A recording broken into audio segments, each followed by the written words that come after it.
Our purpose is to care for patients, their families, and one another.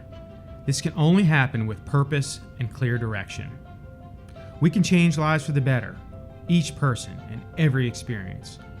Welcome to the Ardent Service Excellence Podcast. I'm Paul Kappelman, Ardent's Executive Vice President and Chief Operating Officer.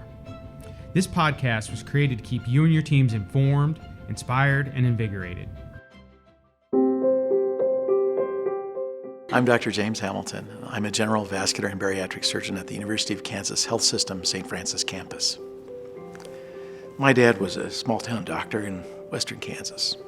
And so I grew up in a medical family and I watched what my father did every day. He was not home a lot when I was growing up because he was out taking care of a community. And when he died, I remember standing in line for 2 days. And there must have been 4,000 or 5,000 people who came through on the date of his funeral and told me all the things he'd done for them, not only in medicine, but the businesses he'd helped out, the various things he'd done for the community. And it was very heartwarming. On his bed, he had a prayer that he kept by his bedside. And one of his patients had given him this prayer.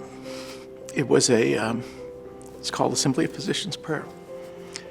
When I was about a third or fourth year surgery resident, we had a patient that I'd taken care of, and she had a bad foot infection, and she was a singer, and I am too a singer. So every morning she would come in, and she just heard me humming something and said, "Well, can you sing me a song?" And so I sang a song, and she started harmonizing.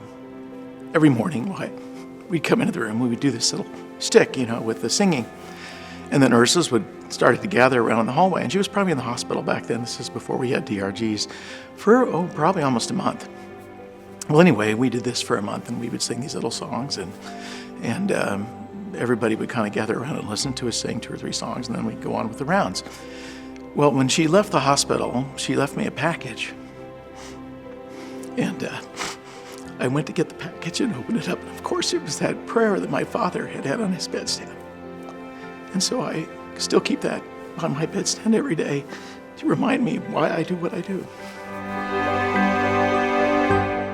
The person underneath those sheets on the operating room table has a beating heart and a life to live, and we are tasked with this enormous responsibility of caring for that person.